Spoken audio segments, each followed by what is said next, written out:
Quel est l'état des lieux en ce moment? Est-ce que les chiffres officiels sont fiables? Alors, les chiffres officiels sont ceux qu'on a et ceux qui viennent régulièrement, en fait. Donc, on sait que que c'est une contrainte. On sait que les chiffres qui vont forcément évoluer dans les jours, dans les semaines à venir. Là, pour l'instant, on est très dépendant, effectivement, de chiffres officiels qui sortent par les médias d'État. Et voilà, donc on se prépare également, on est relativement inquiet, mais on se prépare à ce que, selon les caractéristiques du tremblement de terre, on ait des chiffres qui augmentent assez rapidement dans les jours à venir. Oui, on parle pour l'instant de plus de 1600 décès, plus de 2300 blessés. Comment se déploie le travail de votre équipe Mhm. sur le terrain? Chose très importante, c'est que la réponse humanitaire au Myanmar est composée de plusieurs parties.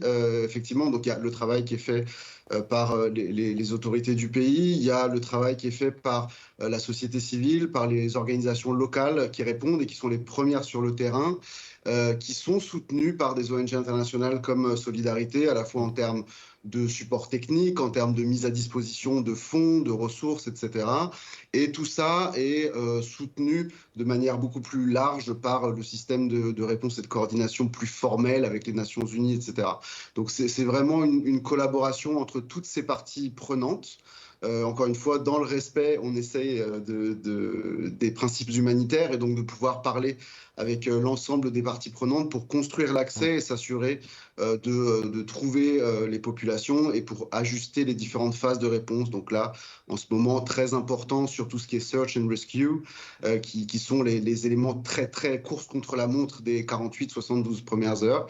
Et puis, il va se mettre progressivement en place les évaluations de besoins sur les populations qui sont déplacées, qui ont fui, qui sont parties de Mandalay ou des centres urbains pour éviter d'être exposés aux futurs débris et au futur écroulement des bâtiments. Et donc nous, c'est là où on focalise notre appui à la société civile nationale, l'évaluation des besoins, le paramétrage des premières réponses eau, hygiène, assainissement, nourriture, abri, voilà, pour être sûr que les gens soient accueillis dans des conditions dignes et puissent couvrir leurs besoins. Vous en avez parlé un peu, mais lors de vos opérations de recherche, quels sont vos principaux obstacles? Parce que ça doit être loin d'être évident sur le terrain.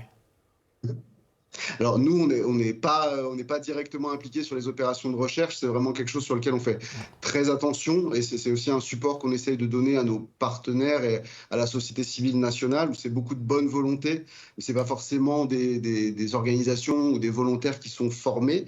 Donc il y a, et on est très content de le voir depuis 2 jours, l'arrivée de spécialistes qui viennent de la région, de Chine, d'Inde, de Singapour, etc., de Thaïlande.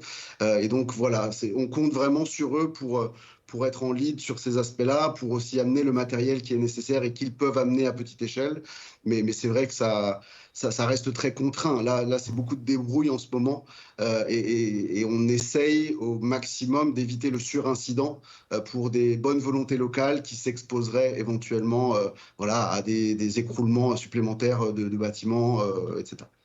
On en parlait il y a quelques instants de cette junte militaire qui a lancé il y a un cessez-le-feu partiel pour l'instant. Là. Comment se déroule la collaboration avec la junte militaire? Alors, encore une fois, je reviens, et c'est vraiment un point d'entrée important pour nous tous, humanitaires, sur une réponse de type catastrophe naturelle en particulier. Vraiment, là, l'objectif collectif, c'est d'atteindre les populations dans le besoin. Et dans ce cadre-là, on ne peut pas mettre de côté nos principes humanitaires.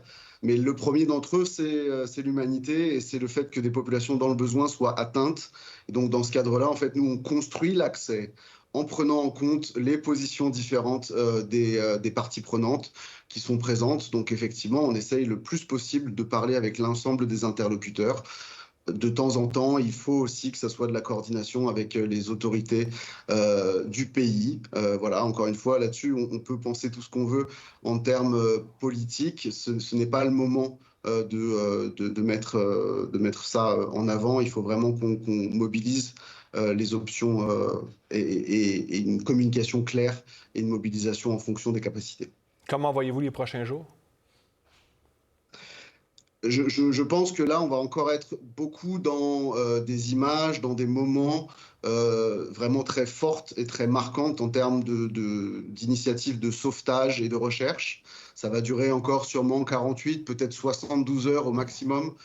Sachant que l'information va venir au fur et à mesure des zones qui sont peut-être moins visibles, puisqu'on a des problématiques de communication, de remontée de l'information, consolidée, de vérification.